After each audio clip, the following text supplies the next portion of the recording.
Students, so today we will understand about the total fertility rate. Total fertility rate का मतलब ये होता है कि किसी भी कंट्री की वीमेन जो है, राइट, सारी वीमेंस ऑन एन एवरेज कितने बच्चा पैदा कर रही हैं इनकी चाइल्ड बियरिंग एज के अंदर। चाइल्ड बियरिंग एज मतलब 15 से 49 ईयर्स तक की जो एज है उसके बीच में वो कितने बच्चा पैदा कर रही है, that is known as total fertility rate.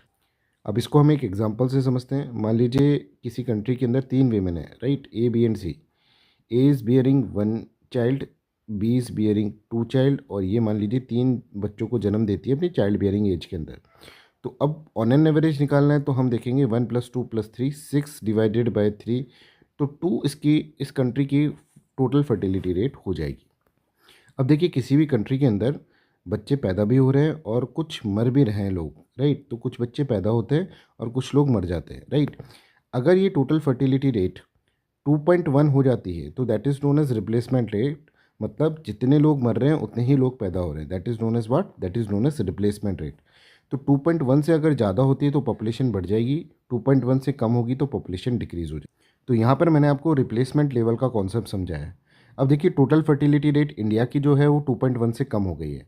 अब आइए हम देखते हैं डिफरेंट डिफरेंट स्टेट्स की क्या फर्टिलिटी रेट है, ये अपन इसके अंदर अंडरस्टैंड।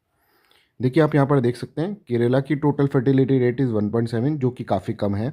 दिल्ली की और भी कम है, यहाँ पर आप देख सकते हैं 1.5 ही है। जबकि बिहार की देखिए कितना ज़्यादा है, 2.8। तो I hope you got this concept. ये कॉन्सेप्ट को समझ गए होंगे कि what is total fertility rate. Thank you so much, bye bye, take care.